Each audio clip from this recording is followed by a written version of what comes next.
Hello, my name's James Lattimer. I'm a member of the Berlinale Forum Selection Committee, and I'm very happy to be here with Jeronimo Rodriguez, whose second feature, El Veterano, is showing at the Berlinale Forum program this year. So welcome, Jeronimo.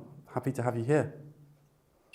Thank you, James. Yeah, it's an honor for me to be at the forum, the Berlinale. So I'm super happy with the whole idea of talking about the film and talking with you. Excellent, excellent. So I figured let's maybe start by watching a clip from the film, which also is the very beginning of the film, because the beginning is always a very good place to start. So let's watch that together, and then we'll chat about it in a second.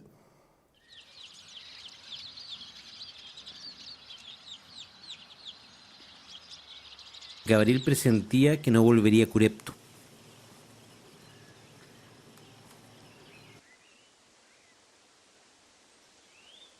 Al toparse con una conocida, le dijo que no pudo verificar si Kappel fue soldado.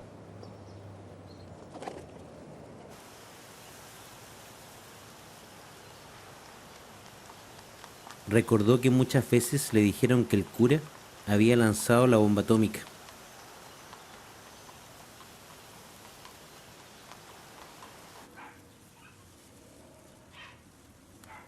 De regreso, en casa una vecina le dijo que no pudo regar las plantas. Había olvidado dejarle las llaves. Gabriel pasó al restaurante siempre a tomar una cerveza. Le escribió a Julio, si Kappel no fue soldado, se quedaban sin nada.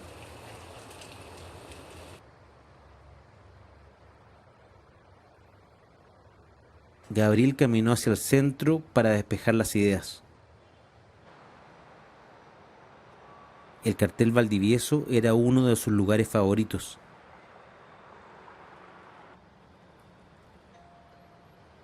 Frente a un edificio se acordó de un amigo que le contó que hay dos tipos de dragones. Uno trae buena suerte y el otro es un monstruo infernal.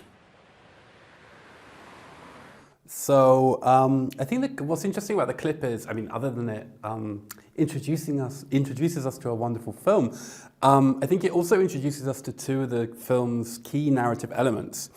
And one of those is the search for the American priest who allegedly moved to the south of Chile after dropping the atomic bomb on Hiroshima, and whose story is to form the basis of the film that Julio and Gabriel, the film's protagonists, plan to make.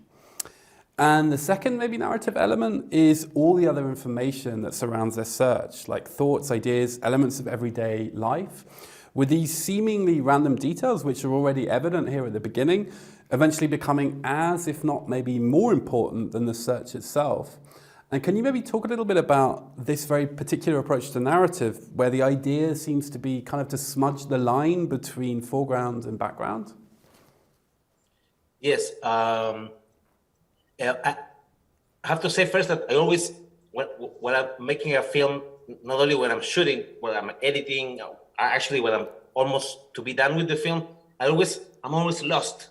That's a part of my personality. And I think that permeates in certain ways the way you feel in the film. So and as you just said, the search.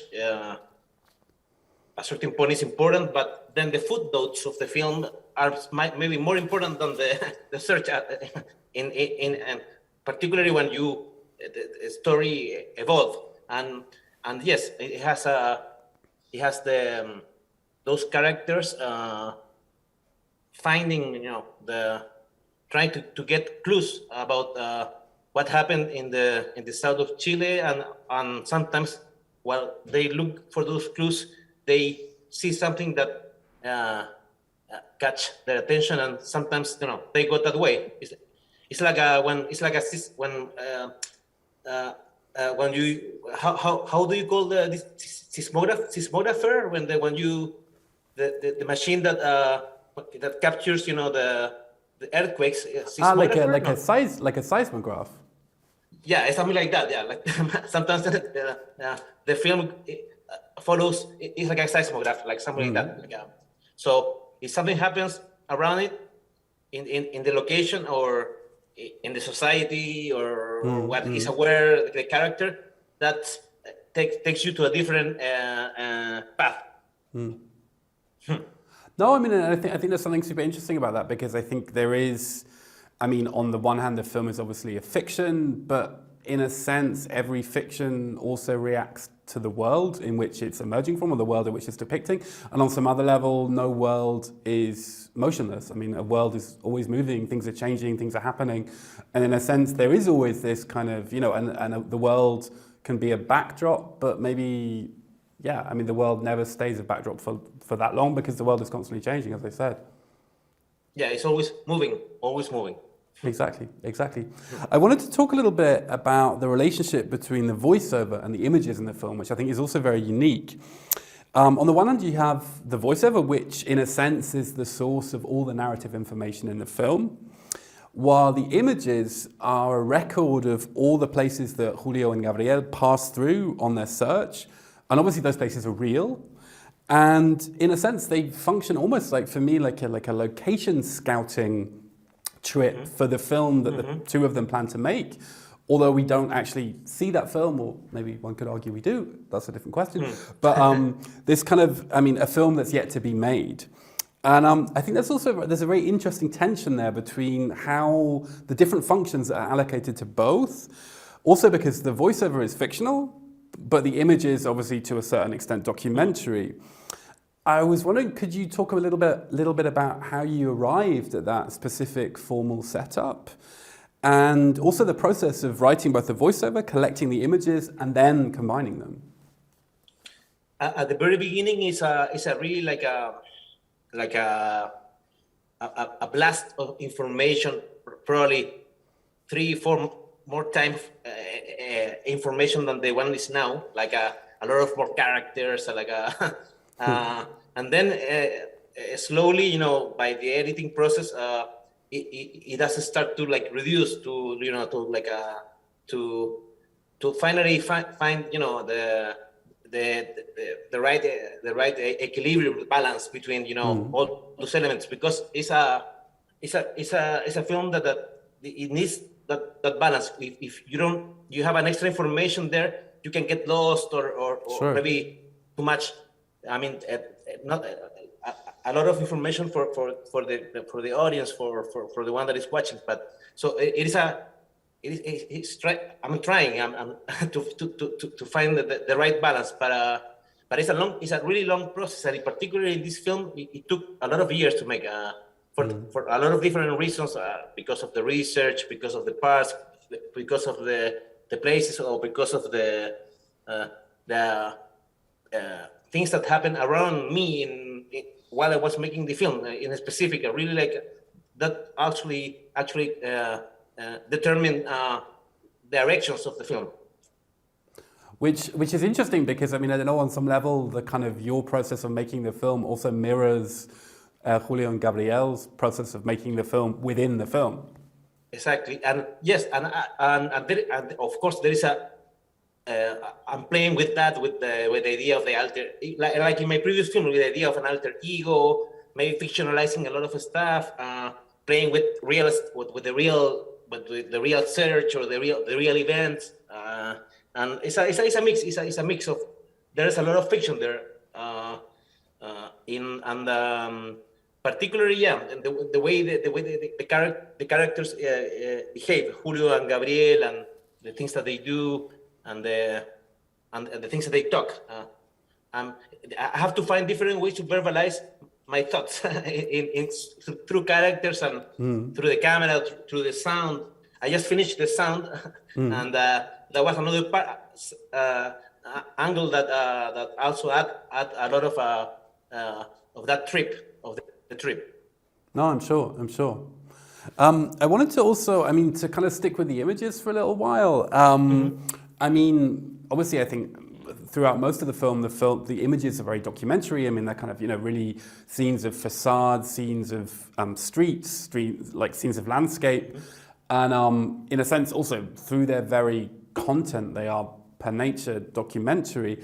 But I would say maybe as the film reaches moves towards its end and to the third part, because the film obviously is in three parts.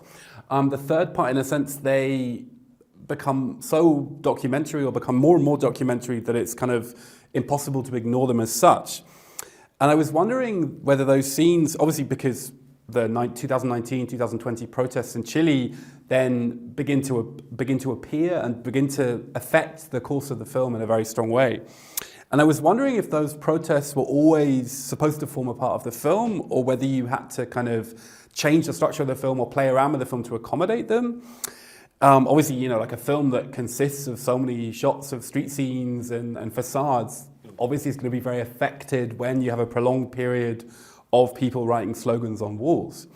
And I thought also something that's very beautiful about the film is there is something very prophetic about it, in the sense when you think about, I mean, it ends, I mean, the film contains a lot of ambivalences, but I think it ends on a very positive note. And in a sense, a positive note that came true because Gabriel Boric did obviously win the election last year. Mm-hmm. Yes, yes. At the very beginning of the film, I'm talking about my project I started editing 2018, so it was before the film had this feeling, or I wanted to capture the feeling of certain uneasiness or discomfort with the system, with globalization, with neoliberalism in Chile, which is particularly strong, or it used to be strong. now not anymore. Hopefully, I don't know, but it used to be, so I had something about that. There was something about that was really clear. But of course, I mean, the events that you just mentioned and the one that happened in October 2019 was key because the country was upside down and my heart, my soul was upside down too, because I had to, you know, I was following all what's going on. I was recording, following all those events and supporting it, but at the same time, I had to, super careful. I had to be super careful trying to include some elements that allow me to go through that part of our history, recent history, which is what happened, the social uprising in Chile. I had to like a surgeon. I had to with a little knife. I had to edit stuff and it meant that actually a lot of work, editing work and shooting stuff and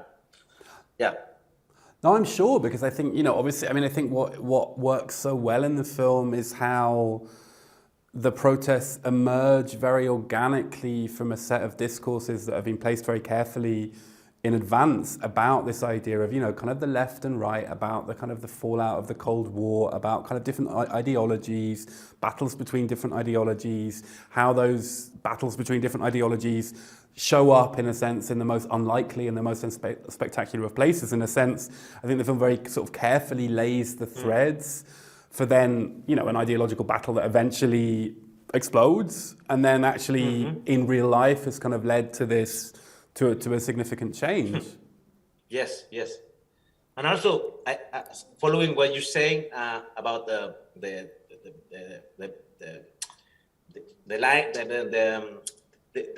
opposite sides of a conflict. Even with two friends that are actually pretty similar, I mean, totally different, like in a sensibility, but I mean, you could put them in the same group of people, like if they are similar. Even them, they also have some conflicts to that. There are some tensions between their point of views and which is ironic, because the film is about, you know, tales of tales, you know, the story of the story repeated. I mean, the story of a priest that dropped the atomic bomb, but repeated and repeated 100 times by different people, like a myth or so the it's funny that two friends can agree about the story that they can tell. Imagine what happens with the beginning of that story, like how how can get so distorted in reality, and that's how I try to capture that too. It's like chaos, something you don't know if it's science fiction or it's reality, something like that. No, I think that's a really smart. I mean, this sort of idea of okay, if it's so difficult for two similar friends to even agree on a story that's actually comparatively straightforward, how do we in general agree about anything, or what are the ways in which we find to agree about things? And I think then to kind of read that on a political level, I think is super interesting, because I mean, I think a lot of the sort of the polarization that we see, I mean, whether in Chile or whether in the rest of Latin America or the rest of the world, this kind of idea of the impossibility of being able to kind of move away from the own narratives that we feel very much kind of, I don't know, interpolated by and kind of rigid within, I guess. Yes. I mean, again, the opening of the film is very nice in its kind of representativity, I guess, because I think it contains, in a sense, it's nice in the sense that it contains the whole film, because I think the very last shot of the clip that we saw with the two dragons on the building, I think that also already indicates a motif that's going to pop up again and again in the film, and that's this kind of motif of doubling. Because you have two dragons, you have I don't have the right car, but now I do. It's good. You have the two different theoretical sites where Lautaro, a Mapuche chieftain, was apparently killed, and there's not agreement about where he actually died. There are the two computers, both of which are claimed to be the first computers in history, but there are two of them. There are the two highways that bisect, the one that bisects Santiago and the one that bisects Brooklyn. And there are even the two friends that make the film. There are also two female characters that also... Anyway. Yes. Can you talk a little bit about that kind of doubling motif? And also kind of maybe a little bit about the influence of literature on it? Because, I mean, quite apart from the explicit literary references that the film is full of, for me it's a very writerly film, I would say. Thank you. My pleasure. About the doubles, I think I have, for some reason, I don't know why. Maybe I watched a film about that a long time ago, an essay or something like, or maybe a fiction film. But I always get seduced by doubles. I think with doubles, you can play with certain narratives, or you can generate certain turning points or certain mystery, because. Are mirrors and duplicates. So I like that idea. Of course, I have to be careful. We have to be careful, because playing with doubles is also difficult. So it has to, the film has to look simple. So I try to keep it simple and play with those ideas that you just mentioned, like the two different characters and different friends. That are similar, and actually I make some jokes too about that too in the film. And the other question was about about the effect of the influence of literature. The literature. Yeah. Because I mean, like I said, there were some. I mean, Nadia is referenced. There are a lot of them. There used to be more, and now there are just a few. But the most important one, or the one that I think it struck me, was because I read it around that time, is Nadja, a book by André Breton, and André Breton, I don't know. André Breton, we can say, yeah. Yes, exactly. So that's actually one of the first. I mean, from 1920, and it's really like a non-fiction piece. It's like he starts. He's only 20 years old when he writes this book, and he's at home, and he says, "I'm gonna go buy a baguette," or something like that, and then he starts encountering landscapes and things and friends on the streets, and he pictures them. It's like he put some pictures in the book in 1920. He puts I found like a furniture, so he puts a picture of the furniture. Or you don't even know if it's actually the picture, but I ran into Luis Aragon or Paul Eduard. At that time, they were all unknown, but so we had a coffee, and then I met Nadja, and I saw Nadja. And then Nadja is a character that he falls in love, and that she has psychiatric problems, but and the story turns into a totally different path, and than the one we thought it was going to be the film, and then it's a beautiful non-fiction book, and so I was trying to underline that the non-fiction is super important in my film too, because actually it's more let's say it's the way Julio thinks the film should be. Yeah. Yeah. Because Julio's always suggesting about Nacha and Gabriel. Yeah, I'm gonna read it, but I don't know. Gabriel is more like a structure. He's sensitive and he likes. He's super smart. But I'm saying that, but I don't know. Maybe he's super structured. He's super structured, and so maybe he enjoys reading a book, but maybe he doesn't want to make a film about it. So. No. I mean, I think part of the tension, I think, is this sort of idea of all the possible films that the film could be, and then in a sense, the film that you make. Because I mean, one could maybe also interpret you as being some sort of amalgam of Gabriel and Julio. Anyway, I mean, there is this very sort of I don't know, kind of metafictional, self-reflexive thing going on. Anyway, but I mean, I know this sort of idea of throwing around lots of ideas for what the film should be or could be. And then, in a sense, your film as being, okay, this is one potential version, even though there could be many others. And in a sense, that idea of, kind of the form being, in a sense, more, or if not more important than the content. And I guess that brings me to my last question. I'd be interested because, your first film, The Monument Hunter from 2015, and this film, Veterano, on some level, they share a similar formal concept. They also work, they work with voiceover, they work with images of places.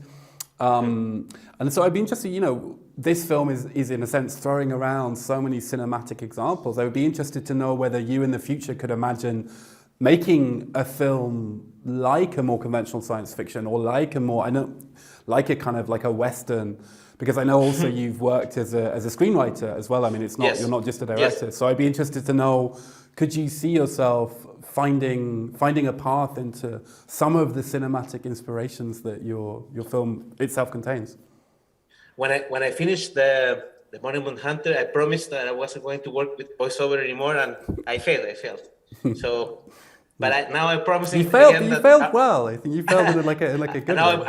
I'm promising again that I'm not going to work with voiceover. Okay. So you're gonna do like a big fancy Marvel film with like big guns and shit. I mean, I would love to actually prove. I mean, try. Maybe go to shoot and capture. In a let's say film way, but or maybe experimental way, but capture reality, but that just avoiding maybe using voiceover or I have some ideas, but I don't know. It's the problem with the voiceover. I mean, the voiceover in this case is like, since I work like by myself, like I shoot, I edit, I put the voiceover, so. Because I guess it's the only way to make a film like this. I mean, it took years. I mean, I don't have a budget to have an editor or call someone, hey, can you record the voiceover? But so that's why. But I would love to try, other ways of making essay films. Maybe just with words or titles, I don't know, but no using voiceover. I guess because maybe it might help me to work faster. I mean, make a film in a year rather than, in this case, was 5 years. It was a lot of time. I mean, I don't know. I mean, a film takes as long as it takes to be made. Yes. I guess. I mean, on some level. Yes. But Jeronimo, thank you so much for the interview. It was super illuminating. Thank you very much for taking the time. No, thank you for your illuminating questions. So those questions help to to understand more my film and my ideas. So I really appreciate your questions, and it was really nice to talk to you. My pleasure. Thank you.